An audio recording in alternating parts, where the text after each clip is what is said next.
Hope you are doing well in your life.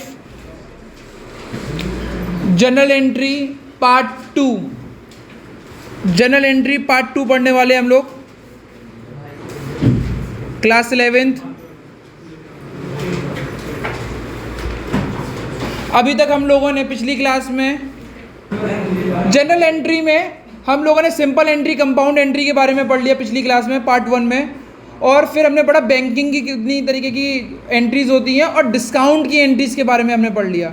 Discount को हमने भली बात अच्छी तरीके से समझा हुआ है। आज नया टॉपिक चालू करते हैं और आज के टॉपिक में हम पढ़ेंगे bad debt recover, transaction related to goods, transaction related to fix asset. भैया कुछ भी समझ में नहीं आया, मैंने कहा धीरे धीरे सबको समझ में आ जाएगा।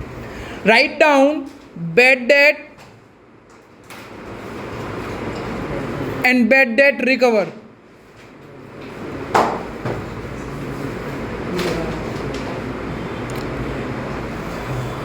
बैड डेट एक एक्सपेंस होता है, बैड डेट एक एक्सपेंस होता है।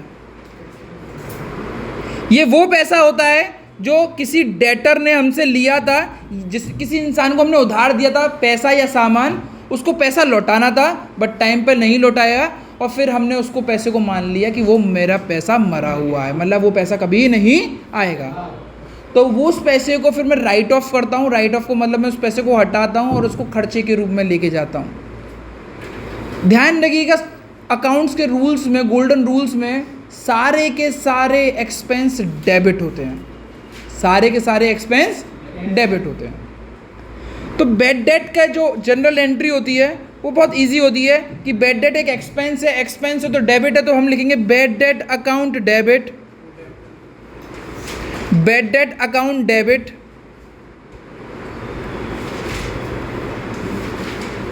टू, अब बैड डेट हमारा पैसा तो मर गया बट किसने मारा उसका नाम, यानी जिसको हमने पैसा दिया होगा या सामान दिया होगा, सामान किसी को उधार दिया या पैसा किसी को उधार दिया, वो हमारे लिए डेटर होता है। क्या होता है? डेटर। तो डेटर को हम क्रेडिट करेंगे बिकॉज अब वो डेटर नहीं रहा, डेटर नहीं रहा तो असेट कम हो गए, असेट कम हो गए तो असेट क्रेडिट होते हैं, असेट कम हो गए तो क्रेडिट होते हैं, एक्सपेंस हो गए तो डेबिट होते हैं। समझ में आ गया? ये इसकी एक बेसिक जनरल एंट्री है। नाउ पहली एंट्री ये हो गई। दूसरी एंट्री बैड डेट रिकवर की होगी। बैड डेट रिकवर का मतलब होता है इस साल जो पैसा मारा है किसी ने वो पैसा हमें मिल जाए, नहीं पिछले कुछ सालों में कोई पैसा मारा हो, पिछले कुछ सालों में मेरा पैसा मारा हो किसी ने और वो अचानक ही मुझे वो पैसा देता है, पूरा नहीं तो आधा, पूरा कुछ भी दे सकता है, उसको बोलते हैं बैड डेट रिकवर। जब बैड डेट मेरे लिए एक असेट, वो एक्सपेंस था, तो बैड डेट रिकवर मेरे लिए एक इनकम होगी। क्या होगी? इनकम। जब एक्सपेंस मेरे लिए डेबिट होते हैं तो बैड डेट रिकवर मैंने अभी आपको बताया इनकम होती है। तो इनकम क्या होनी चाहिए? क्रेडिट। क्या होनी चाहिए? क्रेडिट। अब जिस इंसान ने मेरा पैसा मारा था उसको तो मैंने बैड डेट घोषित कर दिया। अब वो इंसान को 2-3 साल बाद लगता है कि नहीं पैसा लौटा देना चाहिए, तो उसने वो मेरा पैसा लौटाया। जब उसने वो पैसा लौटाया मेरा, तो उसने मुझे कुछ पैसा दिया होगा, तसल्ली नहीं दी होगी कि भैया कल लौटा दूंगा, परसों लौटा दूंगा। उसने एक्चुअल मुझे क्या दिया होगा? कैश दिया होगा या फिर चेक दिया होगा या बैंक में पैसा दिया होगा, दोनों ही मेरे असेट हैं। और जब कैश आता है या बैंक आता है, बैंक में पैसा आता है, तो दोनों बढ़ जाते हैं, असेट बढ़ते हैं तो डेबिट होता है। तो इसकी जनरल एंट्री में होगा कैश अकाउंट डेबिट या बैंक अकाउंट डेबिट, दोनों में से कोई भी यूज हो सकता है वर्ड। 2, इनकम रेज हो गई, वो इनकम का क्या नाम है मेरा? Bad debt recover. इतना सिंपल था और ये एंट्री आती ही आती है, ये एंट्री आती ही आती है।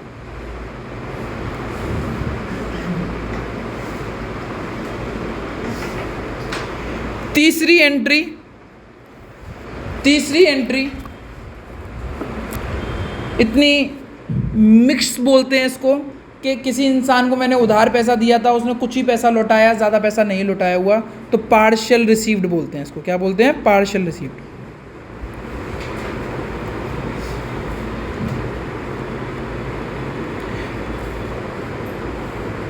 इसकी जनरल एंट्री क्या होती है?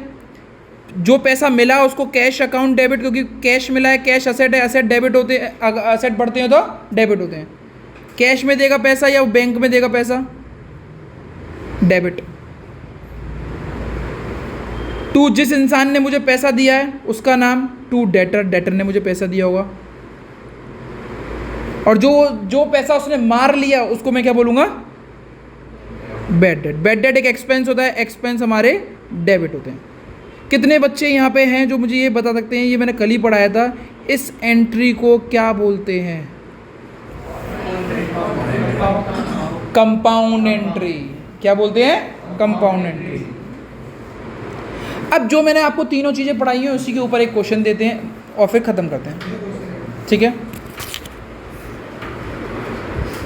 First, Ram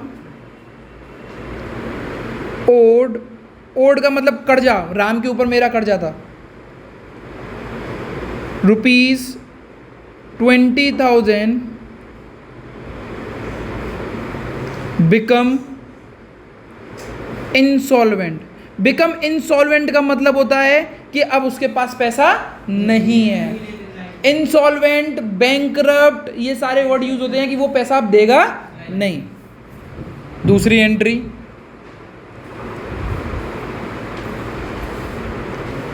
Sohan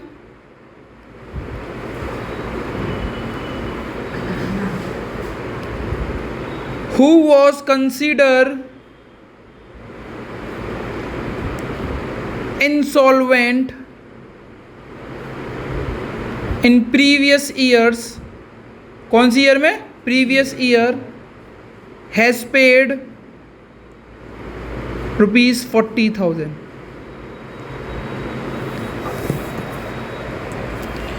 last,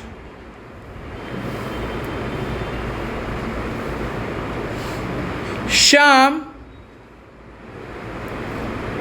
who owed ₹15,000 become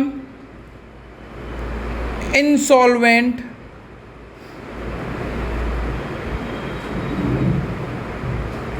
and paid 60 paisa in a rupee।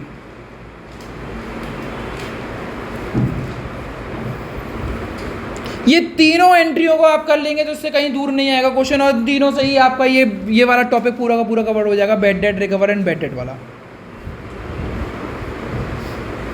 अगर आप स्क्रीन पे देखेंगे ये तीनों क्वेश्चंस को आप लिख लें। ध्यान रखिएगा जितने भी बच्चे ऑनलाइन क्लास ले रहे हैं, यूट्यूब पे भी ले रहे हैं, तो वो उन लोगों को इस चीज़ की PDF मेरे ऐप पे मिल सकती है और साथ के साथ मैं डिस्क्रिप्शन पे भी डाल दूंगा। पहला, राम ओड ₹20,000 बिकम इंसॉल्वेंट, इसका मतलब है उसने मेरा पैसा मार लिया, मतलब वो पैसा दे नहीं पाएगा, तो वो बैड डेट हो गया।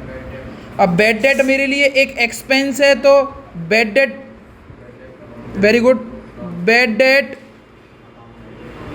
Account debit to Ram.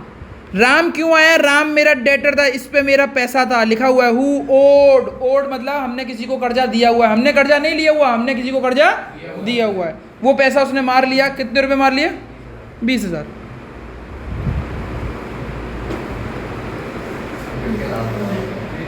अब आप चेक करें तो सेकंड एंट्री में Sohan who was consider insolvent in previous year, मतलब ये इंसॉल्वेंट हो चुका है पहले ही, ये बैड डेट हो चुका है पहले ही, इसकी एंट्री बैड डेट वाली कर दी थी हमने पहले ही पिछले सालों में।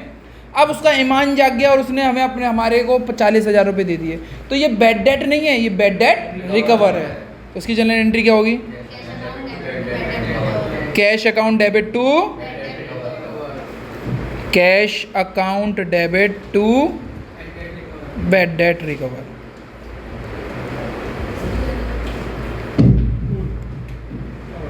$40,000। बच्चों मैं नरेशन नहीं लिख रहा हूँ, मैं ये मान के चलता हूँ कि नरेशन आप कर लोगे, चलो फिर भी लिख ही देता हूँ, आपको लगता नहीं कि आप कर पाओगे। Being Ram consider as insolvent, being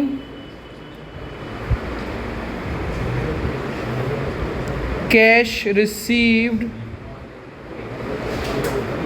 from debtor who was considered bad debt previous.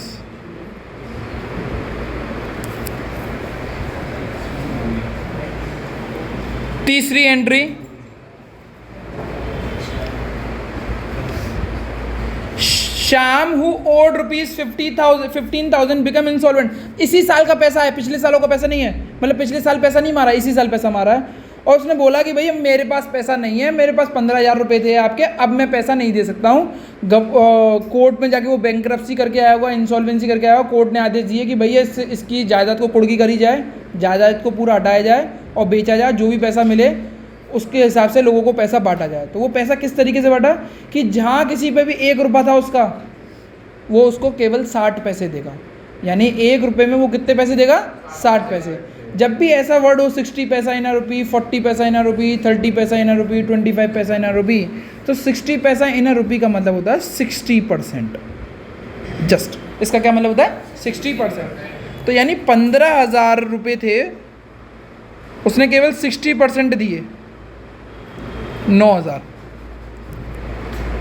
बाकी के 6,000 रुपये उसने मेरे मार लिए। जो पैसा मिला उसको डेबिट करो, कैश अकाउंट डेबिट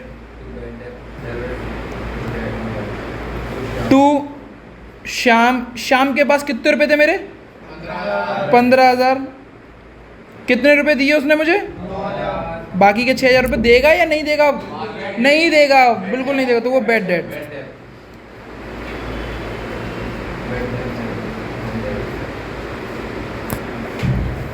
अकाउंट्स लगा लेना जहाँ पे भी आपको लगे, ठीक है। नाम के साथ आप अकाउंट लगा सकते हैं अगर अपॉस्ट्रोफी एस लगा के, ठीक है ना। जैसे यहाँ पे श्याम है तो श्याम्स अकाउंट। समझ में आ गया? अब दूसरा टॉपिक आएंगे, और ये टॉपिक इंपॉर्टेंट है क्योंकि इससे 1 या 2 मार्क्स से क्वेश्चन आ जाते हैं जनरल एंट्री में। जनरल एंट्री का अगर आपके पास 6-7 मार्क्स का क्वेश्चन आया तो उसमें एक क्वेश्चन ये जरूर हो सकता है।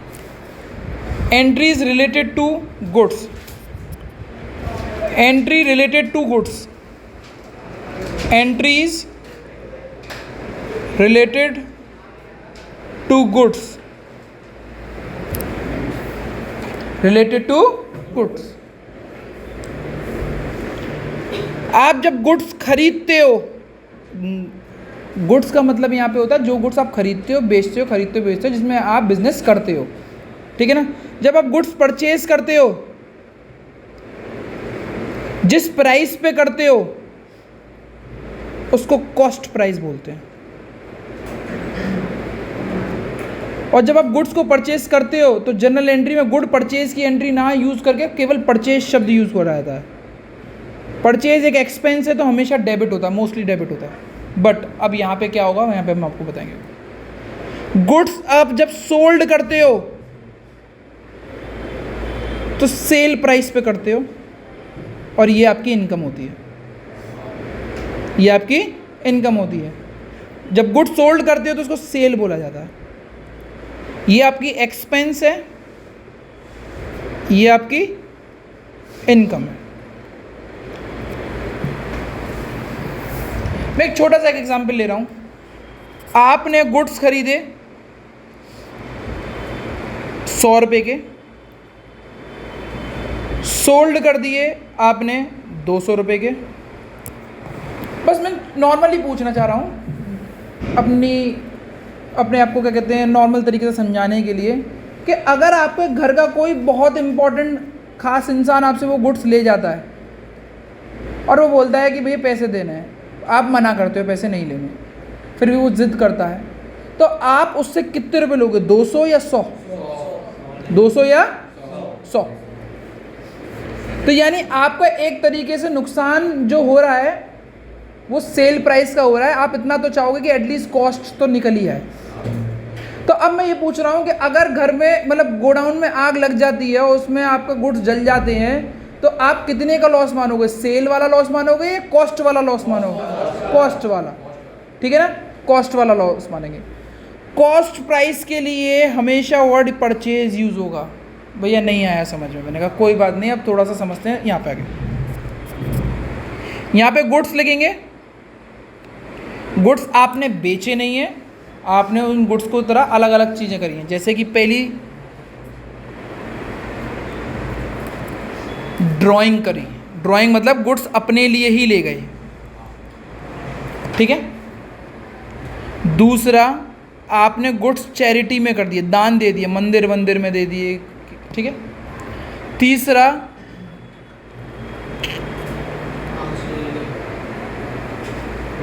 लॉस्ट हो गए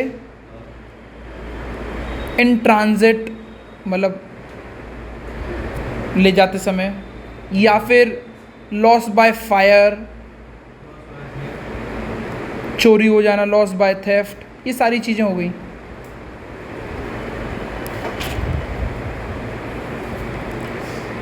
या फिर आप आपने कोई प्रोडक्ट लेके आए हो और आप उसको लोगों को यूज़ कराना चाहते हो, तो सैंपल मैं देना चाहता हूँ।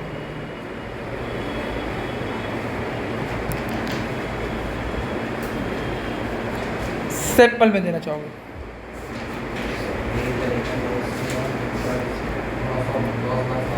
Loss in transit, loss by fire, loss by theft, या लॉस किसी भी तरीके का हो, गुड्स हुआ हो, पैसे नहीं गए हैं, यहाँ पे गुड्स गए हैं।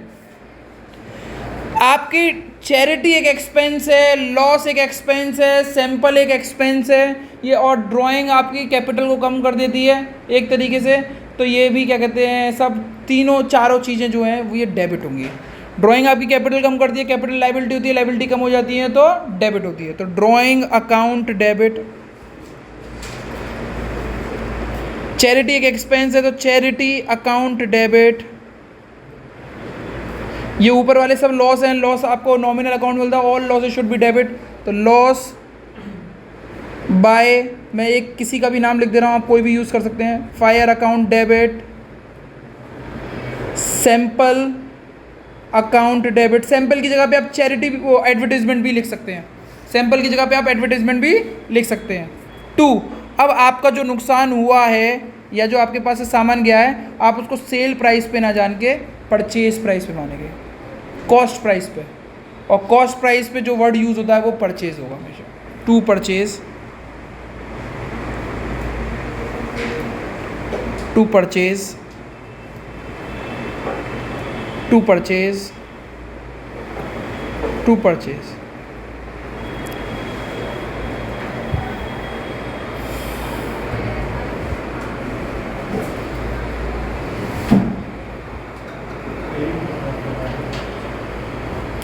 तो ये सारी चीज़ें आप एंट्रीज़ होती हैं जो 1-1, 2-2 मार्क्स की आ जाती हैं, जो आप यूज़ कर सकते हो। और अगर आप इलस्ट्रेशन मतलब क्वेश्चन नंबर 8 करेंगे न्यू बुक का, TS ग्रेवाल की, तो उसमें ये बिल्कुल अच्छे तरीके से दे रखी है। इसकी 2-3 एंट्रियाँ मैं भी करवा के दे देता हूँ और उसके बाद हम दूसरा टॉपिक को पढ़ते हैं, ठीक है। तो प्लीज़ क्वेश्चन करके देखते हैं हम लोग। पहला question, goods costing 9,000 was given as charity.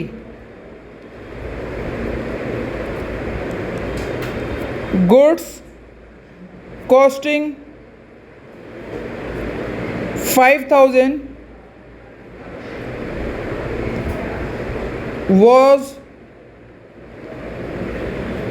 taken for personal use.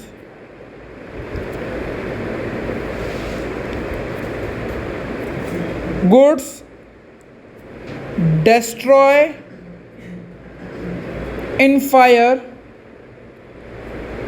cost 9,000, sale price 12,000।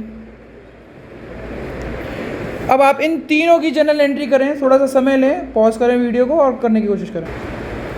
तो सबसे पहले good costing 9,000 was given as a charity, charity is an expense, expense should be debited. पहले चैरिटी अकाउंट डेबिट, आपके पास से goods गए, cost price पे गए, कॉस्ट प्राइस पे जाते तो to purchase. 9,000 9,000। Second, good costing ₹5,000 was taken for personal use. Personal use एक ड्राइंग होती है, ड्राइंग हमेशा डेबिट होती है, drawing account debit to purchase.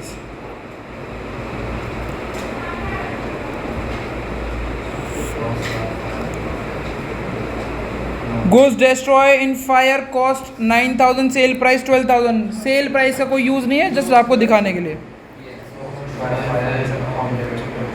Loss by fire या loss in fire account debit to purchase.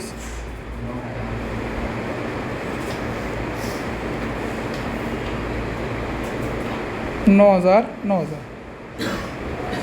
और इन सब की नरेशन आप सब जानते हैं, being goods given as a charity, being goods use for personal use, goods destroy in fire. इतना कर लिया। अब बहुत इससे ऊपर एक नेक्स्ट लेवल हम जाते हैं। जब कोई फिक्स्ड असेट हम बेचते नहीं हैं बट उसको हम यूज़ करते हैं अपने पास ही, इसकी जर्नल एंट्री सीखना बहुत इम्पोर्टेंट है। सबसे पहले देखते हैं क्या पढ़ना है।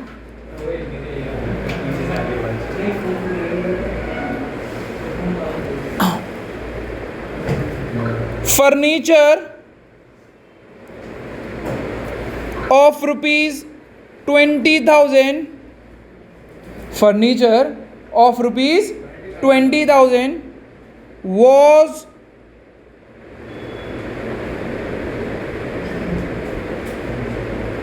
सॉरी मैंने गलत बोल दिया बच्चों, सॉरी।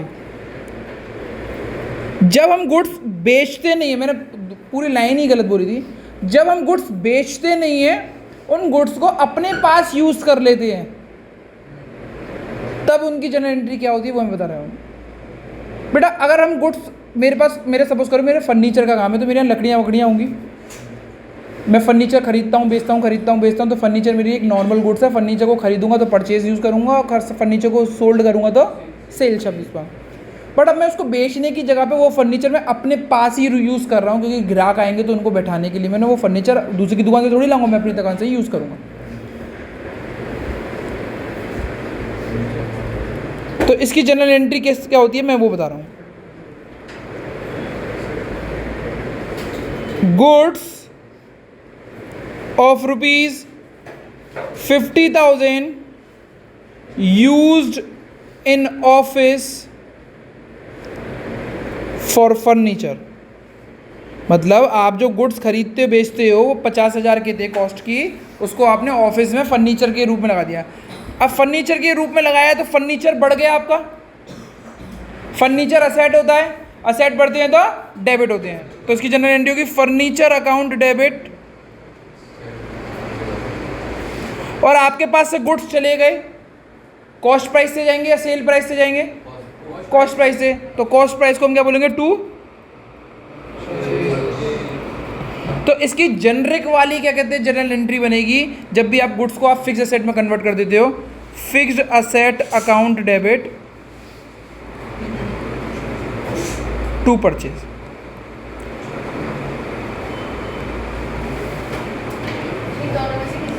नहीं, पहली एंट्री आपको क्वेश्चन को सॉल्व कर रही है, दूसरी एंट्री जेनरिक बता रही है कि फिक्स असेट का नाम कुछ भी हो सकता है, कि मशीन को इस्तेमाल कर लिया हो या किसी को भी है, ठीक है ना। तो फिक्स असेट की जगह पे उसका नाम आएगा। आंसर ये है, जेनरिक वाली ये है।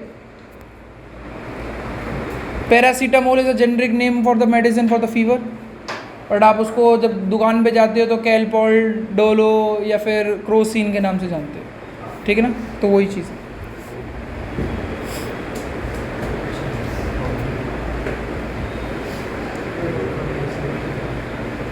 लिख लिया आप लोगों ने?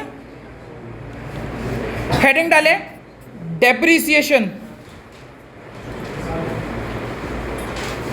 डेप्रिसिएशन कोई असेट जो आपने खरीदा है उसको यूज करते हो तो वो पुराना हो जाता है, उसमें टूट फूट हो जाती है, तो जो टूट फूट होती है, पुराना हो जाता है, उसको बोलते हैं डेप्रिसिएशन। डेप्रिसिएशन की एक डेफिनेशन देखो छोटी सी, तो वही है wear and tear of fixed asset.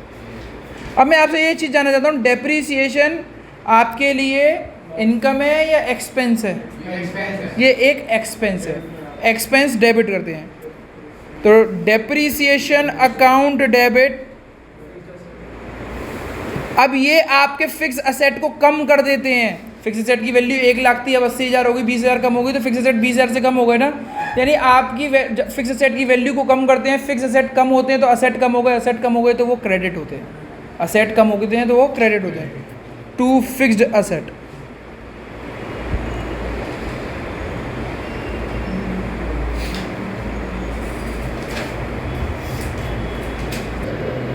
ठीक है, तो आज की क्लास में केवल इतना ही था। कल हम क्या कहते हैं पार्ट 3 को पढ़ेंगे, जर्नल एंट्रीज का। Thank you everyone.